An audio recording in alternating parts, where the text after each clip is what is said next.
오늘도 첫날의 첫 시간을 또 하나님 앞에 구별하여 드리는 여러분 모두를 주의 이름으로 축복합니다. 오늘 본문 말씀은 사사기 16장 23절로 31절, 또 17장, 또 누가복음 21장 1절로 9절까지 말씀입니다. 오늘 이 16장에서 이제 삼손이 마지막 사명을 다하고 죽지요. 그로 인해서 이제 1장부터 16장까지의 사사의 이야기는 끝납니다. 그러니까 사사기라는 제목으로 볼 때는 16장으로 끝나는 것이 맞아요. 그런데 17장부터 21장까지 부록처럼 두 가지 사건이 덧붙여지고 있습니다. 그래서 오늘 16장과 또 17장의 내용을 살피면서 또 우리 은혜 나누기를 원합니다. 16장 23절, 24절을 보면 이제 삼손이 잡혀가죠. 그리고 눈이 뽑혀서 그가 정말 포로가 되는 비참한 모습이 됩니다. 그때 블레셋 사람들이 우리 신이 우리 원수 삼손을 우리 손에 넘겨주었다라고 얘기하거든요. 참 슬픕니다.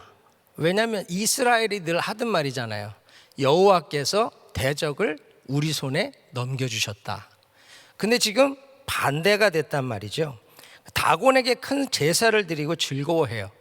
우리가 여호와께 제사를 드리고 즐거워하였다라는 말이 나와야 되는데 반대로 되고 있습니다.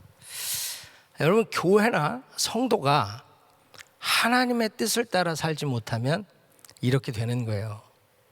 정말 세상에 조롱거리가 되고 하나님이 무능하다라는 소리를 듣게 만드는 겁니다. 그래서 여러분, 우리는 항상 이 블레셋이 이런 소리 하지 않도록, 원수 마귀가 우리가 이겼다라는 말이 나오지 않도록 우리가 늘 깨어서 우리의 주신 사명 또 말씀대로 사는 은혜가 있기를 바랍니다. 여기 지금 25절에 보면 그들의 마음이 즐거울 때에 라고 얘기하거든요.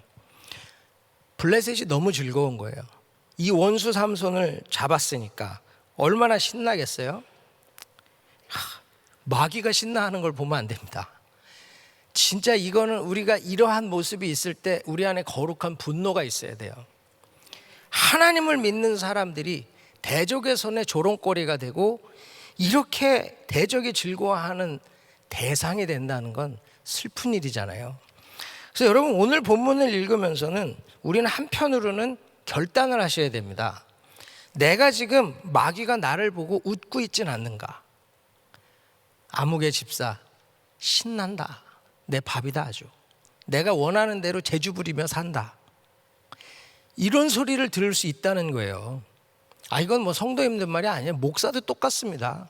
아무개 목사 아주 내가 원하는 대로 재주 부리면서 아주 그냥 너무너무 기쁘다. 그럴 수 있다는 거예요. 그래서 여러분, 우리는 항상 하나님 마음이 즐거우셔야죠. 우리가 대적이 기뻐하는 삶을 살면 안 된다는 거예요. 이 삼손이 재주 부리면서 두 기둥 사이에 서고요. 삼손이 그 재주 부리는 것을 27절에 보면 3,000명가량이나 정말 그 엄청나게 많은 블레셋 사람들이 그를 보고 즐거워하고 있다는 거예요. 그때 28절 볼까요? 삼손이 여호와께 부르짖어 이르되, 눈 뽑히고 대적의 조롱거리가 되고 나서야 하나님이 보이네요. 여러분, 정말 우리가 하나님을 볼 수 있는 평안 중에 하나님을 볼 수 있어야 됩니다. 그 하나님을 보지 못하면 눈 뽑히고 나서 정말 고난 중에, 심판 중에 하나님 보며 부르짖는 거예요. 삼손을 보면서 안타까운 것이 이겁니다. 엄청난 은혜와 능력을 주셨을 때 여호와께 부르짖었다는 말이 없어요. 하나님이 나귀 턱뼈 하나로 수백 명을 죽일 수 있는 힘을 주셨을 때도 여호와여 나를 기억하소서, 나를 도우소서, 이 대적을 멸하게 하소서, 원수를 갚게 하소서 해본 적이 없어요. 목말라 죽게 생겼다고 물 구할 때 한 번 구하죠. 여러분, 늘 패배하고 나서 하나님 찾는 건 수리형 신앙입니다. 수리형 신앙. 소 잃고 외양간 고치는. 그래 늘 평안 중에 기도하는 건 정비형 신앙이죠. 그러니까 우리가 늘 정비하면서 이 패배가 오지 않도록 하는 것이 중요해요. 늘 깨지고 나서 다 망가지고 나서 수리하는 건 안타까운 겁니다. 지금 삼손이 눈을 뽑히고 세상이 보이지 않고 나서야 하나님을 봐요. 이것도 은혜죠. 그 은혜 가운데 그는 정말 하나님 원수 갚게 해달라고 하고서 30절 보세요. 블레셋 사람과 함께 죽기를 원하노라. 삼손의 마지막 말이에요. 정말로 블레셋 사람과 함께 죽는 사사의 사명을 감당하게 해주세요. 하나님께 부르짖고 나니까 주님이 자기를 이 땅에 왜 보내시고 왜 사사로 세웠는지를 깨닫는 겁니다. 그래서 고난이 때로는 축복이에요. 그가 이 일을 감당할 때 어떻게 합니까? 힘을 다하여 몸을 굽히매, 힘을 다하여, 그 온 힘을 다하여 마지막 이 사명을 감당하고 죽지요. 삼손은 성령으로 시작해서 육으로 마칠 뻔했던 사람입니다. 그가 지금 죽어서 묻힌 곳이 31절에 보면 소라와 에스다올 사이라고 그러거든요.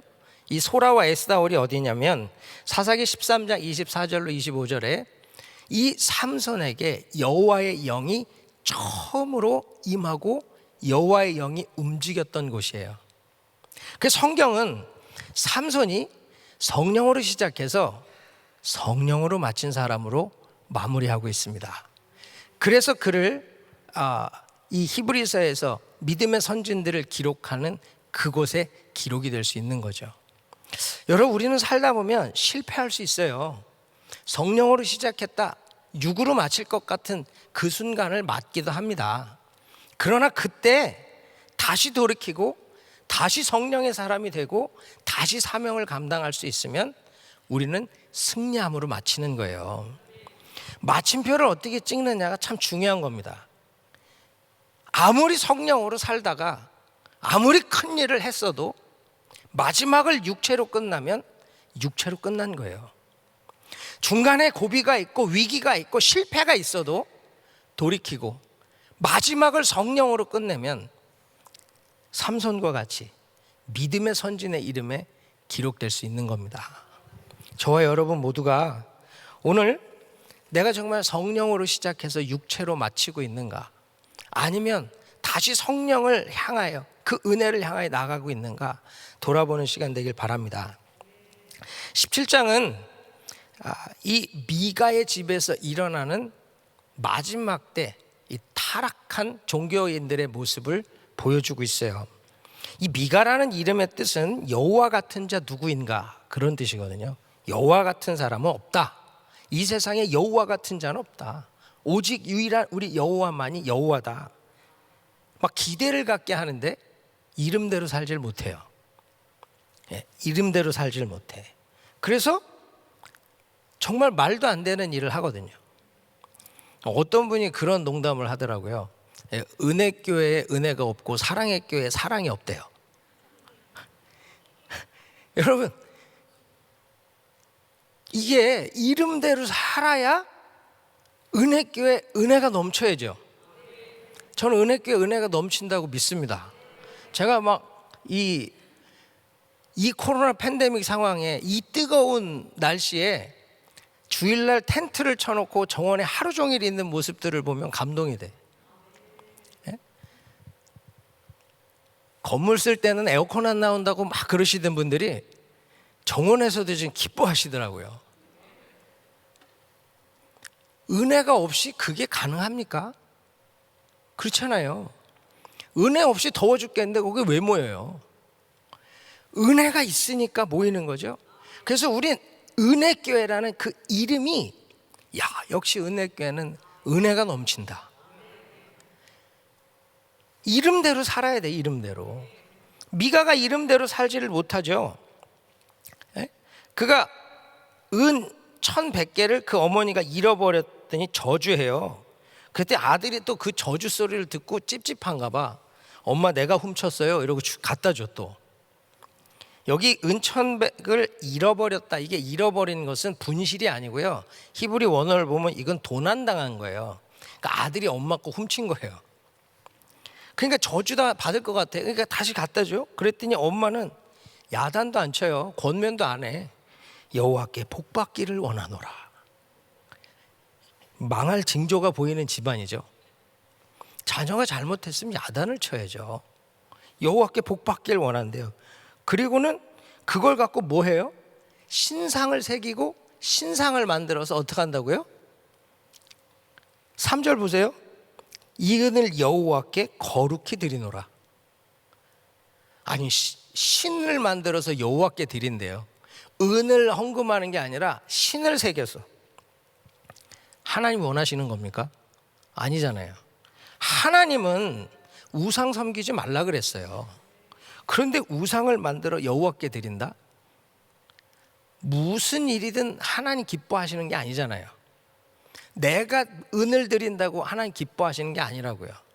여호와라는 이름을 걸어놓고 자기 하고 싶은 짓 하면 안 된다는 거예요. 근데 지금 이 집안은 그거 하고 있어요. 거기다 5절 보세요. 미가에게 신당이 있어요. 집안에다 신당을 만들어 놓고 거기다 에봇과 드라빔. 이 에봇이 뭐예요? 제사장이 입는 옷. 드라빔은 점칠 때 쓰는 도구. 완전 혼합주의에다가 아들을 제사장으로 세워. 이 집안이 레위 집안인가요? 아니잖아요. 제사장은 레위 지파에서 아론의 자손들만 할 수 있는 건데 자기 아들을 막 세워. 완전 혼합주의죠. 이렇게 하는 이유가 뭔지를 6절에 기록합니다. 6절 볼까요? 그때에는 이스라엘의 왕이 없었으므로 사람마다 자기 소견에 오른 대로 행하였더라. 자기 소견에 오른 대로 행하는 시대. 그러니까 뭐 마음대로입니다. 마음대로. 여러분, 하나님이 왕이 되지 못하면 인간은 자기가 왕이 돼서 자기 마음대로 사는 거예요. 예수 믿는다고 다를까요? 아니요. 예수 믿어도 내가 왕 되면 내 마음대로 살지 하나님 마음대로 살지 않아요. 여러분, 예수 믿어도 우리가 교회를 다닌다고 하지만, 우리가 어제 우리 목사님 통해 순종이라는 것을 배웠지만, 여호와께서 왕 되지 않으면요 절대 순종 안 됩니다. 그냥 내가 하고 싶은 대로 다른 사람들을 순종시키죠. 거기다 7절부터 보면 레위 청년 하나가 나와요. 베들레헴에서 에브라임 산지까지 왔어. 왜요? 먹고 살 방법이 없는 거예요. 레위인들이 하는 일은 성막, 하나님을 예배하는, 주를 위해 존재하는 자들이에요. 그런데 이 사람이 거주할 곳을 찾아서 에브라임 산지까지 왔다는 걸 보면 당시 11조와 헌물이 없었던 겁니다. 그러니까 기업받지 못한 레위 지파가 먹고 살 방법이 없는 거예요. 거기다 또 할 일도 없잖아요. 누가 찾아와야 예배를 드리지. 자기 집에 산당을 두고서 자기들 마음대로 제사를 드릴 판인데 오겠습니까? 안 와요. 그러니 살 방법이 없어서 떠난 거예요. 그래서 8절에 보면 그 사람이 거주할 곳을 찾고자 하여, 자기가 거주할 곳, 살 곳, 먹고 살 곳 찾은 거예요. 그때 미가를 만나죠. 그러니까 미가가 너 여기 왜 왔냐? 그랬더니 9절에 얘기합니다. 거류할 곳을 찾으러 가노라. 거류할 곳을 찾으러 간대요. 나 지금 먹고 살 길 찾으러 간다고. 그때 10절에 보면 미가가 제안을 하죠. 나를 위하여. 여기 10절에 나를 위하여 아버지와 제사장이 되라. 자기를 위한 제사장을 세우고 있어요. 연봉도 제안해. 은 10개, 의복 1벌, 그리고 먹을 것. 그랬더니 11절 보세요. 이 레위인이 그 사람과 함께 거주하기를 만족하게 생각해. 레위는 하나님으로 만족해야 됩니다. 여호와를 기업 삼는 것으로 만족해야 돼. 그런데 지금 어떻게 하죠? 물질로 만족해. 물질로. 12절에 보면 그 레위인을 미가가 거룩하게 구별해요. 미가가 뭔데 거룩하게 구별해요? 자기가 하나님이에요. 자기가 왕이 되니까 제사장도 자기가 세우고 그 제사장도 자기가 거룩하게 구별해. 이 구별하다라고 하는 이 단어는 말레야드라는 단어예요. 이것은 원래는 손을 채우다라는 뜻이거든요. 이 손을 채우다라는 의미가 뭐냐면 제사장으로 위임할 때, 오데인 할 때 쓰는 단어입니다. 그러니까 제사장으로 위임하는 그 일을 미가가 한다는 말은 이 제사장이 될 때는 제사장의 손에 하나님이 임재를 채우고 축복을 채우고 은사와 능력과 사랑과 섬김을 채우는 거예요. 그래서 제사장의 손에 하나님의 것을 채우고 구별하는 것이 제사장의 위임식이에요. 그 제사장이 축복권을 갖는 이유가 그 손에 하나님이 축복권을 주셨기 때문이에요. 그래서 그걸로 축복할 때 제사가 제사되고 사역이 사역이 되고 하나님이 영광 받으시는 거예요. 근데 지금 미가가 그 일을 하는데 이 사람은 그걸로 만족해.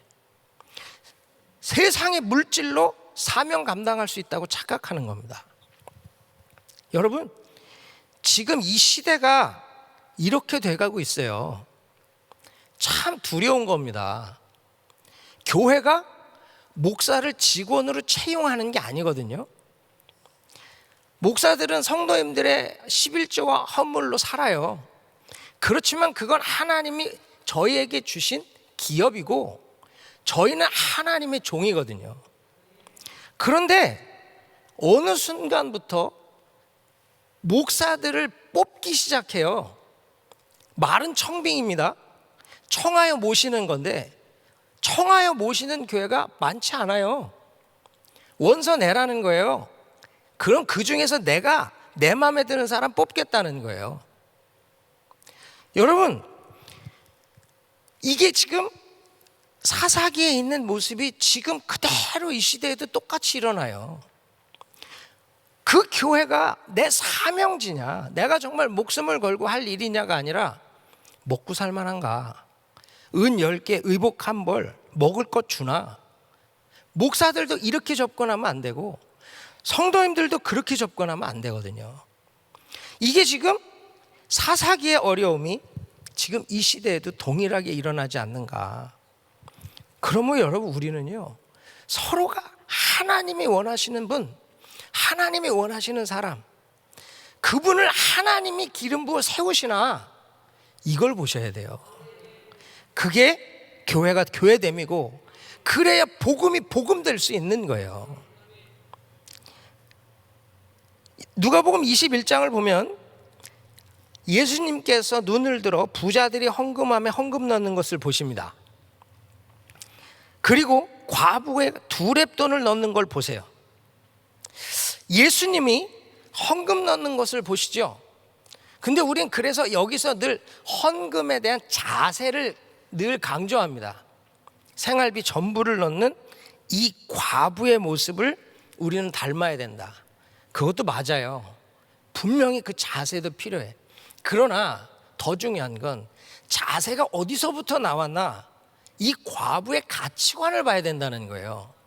지금 이 본문의 맨 앞에서는 20장에서는 맨 끝에 서기관들을 주의하라고 얘기하거든요. 왜요? 그 사람들은 높임 받길 원하고 외식하는 자고 교만한 자고 과부의 가산을 다 탐욕하는, 그것까지도 빼앗는 욕심쟁이들이라는 거예요. 그런데 그들은 헌금함에도 많이 넣어요. 과부는 땡그랑 2렙돈이에요. 그런데 주님은 그것이 더 많은 것을 넣었다고 얘기해요. 그러시면서 5절로 이어집니다. 5절에 어떤 사람들이 성전을 가리켜 그 아름다운 돌과 헌물로 꾸민 것을 말하며, 사람들은 성전의 아름다움과 웅장함을 봐요. 그때 예수님은 뭘 보시죠? 6절, 너희 보는 이것들이 날이 이르면 돌 하나도 돌 위에 남지 않고 다 무너뜨려지리라. 다 무너진대요. 주님은 성전의 웅장함과 아름다움 속에서 썩어 들어가고 있는 종교적 타락과 그들의 외식을 보고 있는 거예요. 이것을 지금 연결한다면 지금 주님은 무엇을 보고 있나? 부자의 외식, 과부의 헌신. 이 과부가 왜 이렇게 헌신할까요? 그 이후로 나오는 종말에 일어날 일들에 대한 설명과 연결한다면 과부는요, 이 땅에서 하나님 나라를 살고 있는 거예요. 내가 이 땅에 먹고 사는 일은 없으면 굶겠다는 거죠. 두 렙돈 다 드리면, 여러분 두 렙돈이 2,000원? 그거 갖고 하루 식량이 됩니까? 지금 설렁탕 한 그릇도 얼만데. 그런데 그것마저도 자기는 드릴 수 있다는 거예요. 왜? 이 땅이 전부가 아니니까. 하나님 나라를 소망하니까. 부자와 서기관들은 왜 그 일을 못하죠? 이 땅이 전부니까. 이 땅에 높임받는 것이 좋으니까. 여기에 속으면 안 된다는 거예요. 여러분, 우리도 마찬가지. 과부와 같이 할 수 있는 이유는 뭐예요? 나도 그렇게 해봐야지 흉내낸다고 되지 않잖아요. 내가 그 일을 할 수 있는 건 내 가치관이 바뀌지 않으면 안 돼요. 하나님 나라가 나의 전부가 되지 않으면 절대로 두 렙돈? 아니요. 100만 불이 있어도요, 1불 헌금하려면 손 떨려요. 이 땅이 전부인데 하나님 나라가 내 인생의 전부라면, 그렇게 가치관이 셋업이 돼 있으면 내게 있는 거 다 드려도 아깝지 않은 거예요. 여러분, 우리가 하나님 앞에 어떤 가치관을 가지고 사느냐. 그래서 이 믿음이라고 하는 건 가치관을 정립하는 겁니다. 내가 정말 무엇에 내 인생을 드릴 건가에 대한 완전한 그 확신이 있어야 이렇게 사는 거예요. 그래서 말씀을 흉내내는 게 아니라 말씀이 내 안에 스며들어서 내가 말씀대로 사는 걸 훈련하는 게 아니라 은혜가 나를 집어삼키는 자리에 내가 들어갈 때 이 과부 같은 종말을 사는 인생이 되는 겁니다. 지금 뒤에는 종말에 대한 징조와 시기를 묻잖아. 어느 때 어떤 징조? 지금도 막 어려우니까 종말을 계산하는 사람들 많아. 주님 앞에 가서 뭐라 그럴 거예요? 저 종말 계산하다 왔습니다. 그럴 거예요? 종말을 살아내다 왔습니다. 그게 맞잖아요. 종말을 살아내는 것, 그게 우리가 가야 할 길이라는 거예요. 때와 시기, 그보다 더 중요한 건 오늘을 믿음으로 살며 하나님 나라를 사는 거예요. 과부와 같은 그 은혜가 있길 바랍니다. 오늘 한 절 묵상은요, 16장 25절 말씀입니다. 우리 같이 한번 읽어볼까요? 시작. 그들의 마음이 즐거울 때에 이르되 삼손을 불러다가 우리를 위하여 제주를 부리게 하자 하고 옥에서 삼손을 불러내매 삼손이 그들을 위하여 제주를 부리니라. 그들이 삼손을 두 기둥 사이에 세웠더니. 아멘. 여러분, 삼손을 두 기둥 사이에 세운 이유가 뭘까요? 잘 보이게 하려고, 모두가 보는 데서 제주 부리게 하려고. 왜? 삼손은 더 이상 아무 일도 할 수 없는 존재니까. 그렇죠? 그런데 삼손은 두 기둥 사이에서 기회를 봐요. 두 기둥을 무너뜨려서 이들을 무너뜨린단 말이죠. 제가 오늘 설교 제목을 측면과 배후를 살피라 그랬거든요. 삼손이 앞에서 블레셋에게 잡혀간 이유도 측면과 배후, 후미를 살피지 못해서 그래요. 지금 이 사사기 삼손 이야기를 잘 보면 사탄과 삼손이 한 번씩 주고받거든요. 여러분, 측면이라는 게 뭐죠? 주목하지 않는 현실이에요. 여러분, 운전하다 보면 백미러만 보지 않잖아요. 우리 돌려서 봐요. 왜 그래요? 사각지대가 생기니까. 영적인 사각지대가 생깁니다. 보지 못하는 곳이 생겨요. 여러분, 삼손은 자기 능력만 봐. 자기 능력. 블레셋은 한 번도 자기를 이긴 적이 없어요. 그러니까 삼손은 앞만 보는 거야. 앞만. 측면을 못 봐요. 블레셋이 은 1,100개, 5도시니까 은 5,500개, 그걸로 드릴라를 지금 회유하고 있는, 그걸 보지 못해요. 앞만 보고 신난다고 가는 거예요. 여러분, 측면을 살피셔야 돼. 측면, 아무도 주목하지 않는 측면, 그것 때문에 무너지는 거예요. 지금 삼손이 측면을 보지 않아. 자기 가는 길만 봐요. 여러분, 우리도 영적 사각지대가 없나 보셔야 돼요. 여러분 가정에서 자녀들 뭐 문제 없고 잘 지내고 좋다, 그러고 앞만 보지 마세요. 이 아이들이 주변에서 어떤 유혹이 있고 어떤 공격이 있는지, 우리 영적 사각지대가 있는지 보셔야 된단 말이에요. 사업도 마찬가지입니다. 잘 되니까 승승장구하니까 앞만 보고 질주하는 게 아니라 내가 보지 못하는 사각지대가 있는지 살피셔야 돼요. 어디서 지금 다른 회사가, 다른 기업이 더 좋은 아이템을, 더 좋은 계획을 세우고 있는지 보셔야 된다고. 그 영적 사각지대를 보지 못하면 어느 순간 뒤통수 맞았대. 무슨 뒤통수를 맞아요? 내가 지금 사각지대를 살피지 않았는데. 영적으로도 마찬가지예요. 내가 지금 은혜 충만한 것 같고 능력 충만한 것 같죠? 주변을 보세요. 어떤지 몰라요. 내가 영적으로 은혜가 없는데 열심히 일만 할 수도 있어요. 두 번째, 배우는 뭐죠? 내가 확인했다고 하는 과거예요. 지금 막 지나온 길 안전하잖아요. 그런데 여러분, 뒤돌아보라는 거예요. 요한계시록 2장 4절에서 얘기하잖아요. 너희 첫사랑을 어디서 잃어버렸는지 돌아보고 찾으라고. 달리다 보면 분명히 지나왔으니까 안전하다고 생각해요. 아닙니다. 뒤를 돌아봐야 돼. 지금 승리했다는 것만 붙들고, 껍데기만 붙들고 알맹이는 다 잃어버릴 수도 있어요. 신앙생활이 그렇더라고요. 삼손이 그래서 무너졌잖아요. 근데 삼손이요, 머리털이 자라기 시작하니까, 은혜가 다시 회복되기 시작하니까, 믿음과 그 사모함이 회복되기 시작하니까 다시 삼손도 전략을 구해. 그러면서 삼손도 똑같이 블레셋의 배후와 측면을 공격해요. 지금 삼손 배후 확인된 과거잖아요. 블레셋 눈 뽑았잖아요. 아무것도 못 보는 사람이 뭘 하겠어. 머리털 밀었잖아요. 아무것도 못한 사람이 뭘 하겠어. 지나온 길 안전해, 확실해. 더 이상 삼손은 우리 못 이겨요. 그러니까 재주 부리게 해요. 블레셋의 교만입니다. 자기가 교만해서 넘어졌던 그것을 그대로 블레셋에게 확인하죠. 측면이 뭐라고요? 주목하지 않는 현실. 지금 삼손에게 은혜가 회복되는 거 못 보잖아요. 머리털 다시 자라는 거 못 보잖아요.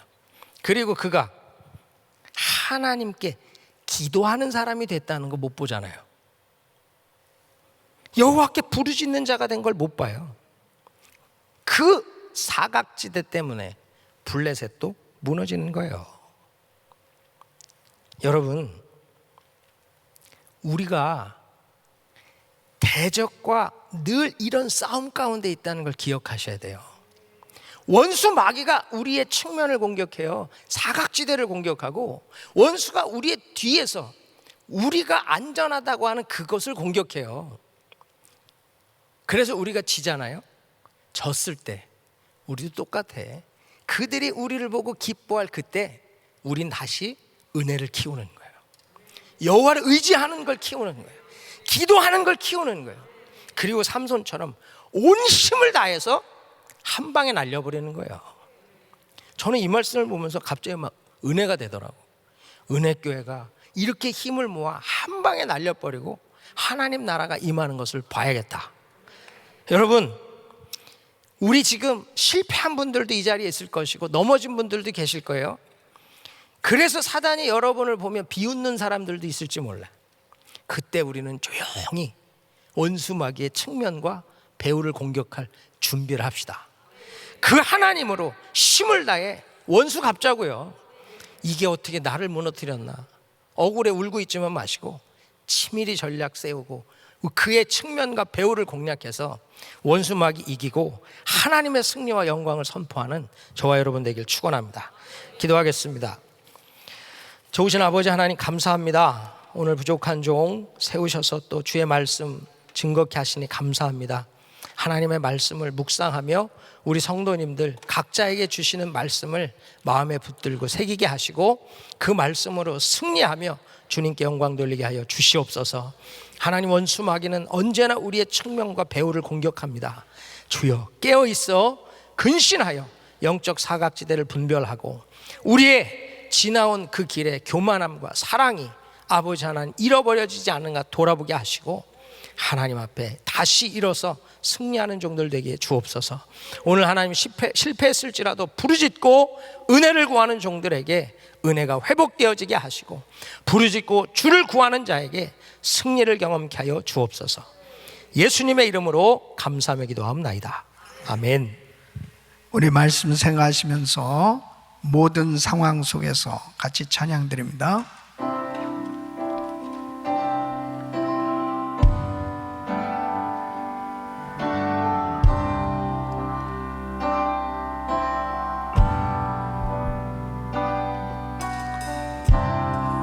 모든 상황 속에서 주를 찬양할지라. 주는 너의 큰 상급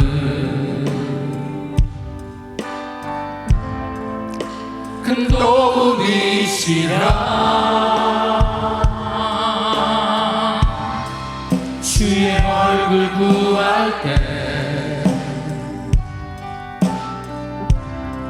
주의 영을 구사 크신 사랑 안에서 두 손을 높이 드시고 주를 보게 하소서.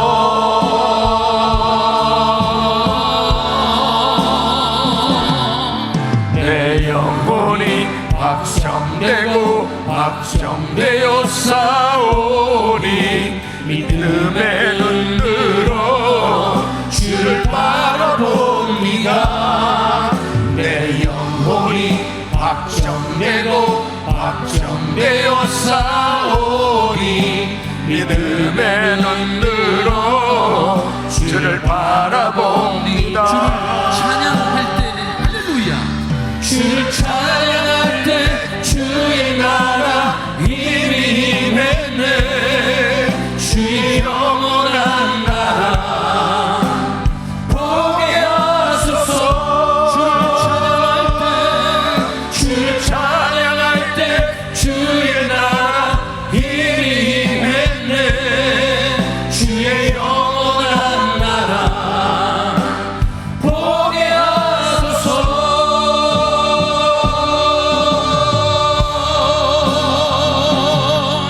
내 영혼이 확정되고 확정되어 싸우니 믿음의 눈으로 주를 바라봅니다. 내 영혼이 확정되고 확정되어 싸우니 믿음의 눈으로 주를 바라봅니다. 아멘. 하나님은 어떤 형편에 있든지 하나님을 다시 찾는 자를 회복시켜 주십니다. 하나님을 다시 찾는 자에게 다시 사명을 주시고 사명을 감당할 힘을 주시는 것입니다. 결단코 포기하면 안 돼요. 실망하면 안 돼요. 낙심하면 안 돼요. 비록 넘어졌다 하더라도 실패했다 하더라도 하나님을 찾는 자를 하나님께서는 다시 새로운 기회를 주시고 능력을 주셔서 사명을 감당하게 하신 줄 믿습니다. 이 삼손과 미가가 그 인생 가운데 실패할 수밖에 없었던 이유는 신앙의 형식은 있었지만은 근본적으로 하나님에 대한 이해가 부족했어요. 우리 신앙생활이 참 이 기초가 굉장히 중요해요. 얼마나 이 신앙생활이 뒤죽박죽이 돼가지고 열심히 하는 것 같으면서도 하나님의 말씀을 이해하지 못하면 잘못된 방향, 엉뚱한 방향으로 가버리는 그런 경우가 참 많이 있지 않습니까? 그래서 우리가 1000번째 새벽 기도를 하면서 매일 이렇게 바이블 타임으로 말씀을 묵상하고 구체적으로 말씀을 이해하려고 또 기도하면서 이 말씀을 배우고 들으면서 이 말씀 가운데 나의 신앙이 견고하게 세워질 수 있기를 바랍니다. 그래야 흔들림이 없어요. 그리고 설령 내가 실패하는 그런 자리에 있는 것 같아도 항상 주님을 찾기만 하면, 주님에게 마음을 돌이키기만 하면 우리 주님은 새 힘을 주시고 승리하게 하신 줄로 믿습니다. 물질 사랑하지 않고 하나님 사랑하면 모든 것이 열려지는 거예요. 어떤 상황 속에서도 주의 음성이 들려오고 하나님의 은혜가 임하는 겁니다. 이 가난한 과부가 물질보다 하나님을 더 사랑했기 때문에 주님께 칭찬을 받을 수 있었어요. 사랑하는 성도 여러분, 모든 삶에 고민되는 면들을 추적해 들어가면 결국 물질입니다. 물질 때문에 결국 낙심하고 물질 때문에 결국 넘어지는 모습들을 봅니다. 물질 때문에 결국은 주의 음성이 들려오지를 않아요. 미혹되어지기 쉬운 것은 세상 물질에 사로잡힐 때 결국은 하나님께서 주신 사명을 감당하지 못하는 걸 볼 수 있습니다. 마지막 때에 징조들이 나타나고 있는 때에 물질보다 하나님 더 사랑하시길 바랍니다. 그때 주의 음성이 들려오고 주신 사명 감당할 수 있습니다. 두 손을 가슴에 모시고 몸이 아픈 분들 아픈 곳에 손을 얹으십시오. 거룩하신 아버지 하나님, 신앙의 형식보다도 더 중요한 것은 본질적으로 우리가 신앙해야 될 주님을 바로 하는 것입니다. 하나님의 말씀으로 바로 세워지게 하여 주시옵소서. 아버지 하나님, 어떤 상황 속에서도 주님을 전적으로 찾게 하여 주시옵소서. 전적으로 의지하게 하여 주셔서 아버지 하나님, 물질 사랑하지 않고 하나님 사랑할 수 있도록 우리의 마음이 더욱더 하나님께 가게 하여 주시옵시고 주의 음성 듣게 하여 주셔서 이 폐역한 세대 가운데서 주님께서 주신 뜻을 이루는 저희들의 삶이 되게 하여 주시옵소서. 역사하여 주시옵소서. 은혜 베풀어 주시옵소서. 어떤 실패를 했다더라도 하나님을 찾는 자 새로운 기회를 주시고 주님께서 회복시켜 주신 줄로 믿사오니 일으켜 주시옵소서. 새 힘을 부어 주시옵소서. 능력을 부어 주시옵소서. 주여 역사하여 주시옵소서. 코로나 바이러스 소멸될지어다. 모든 암세포 없어질지어다. 모든 종양 사라질지어다. 불면증, 우울증, 공황장애 다 없어질지어다. 예수 이름으로 깨끗함 받을지어다. 주여 만져 주시옵소서.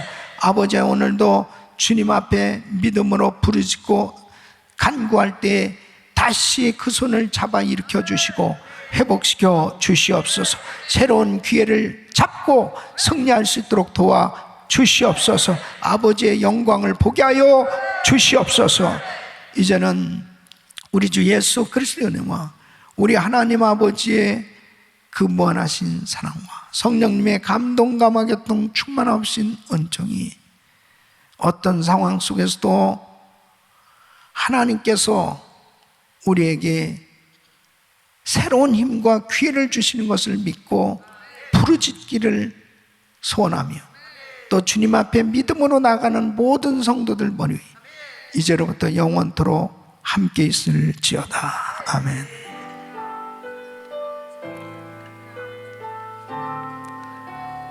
아멘. 이제 기도하실 자리 잡으시고 아프가니스탄 위해서 기도해 주시고 또 성평등법 저지를 위해서 기도해 주시고 오늘도 이 말씀 붙들고 기도합니다. 주여 부르짖고 기도합니다. 주여, 주여, 주여.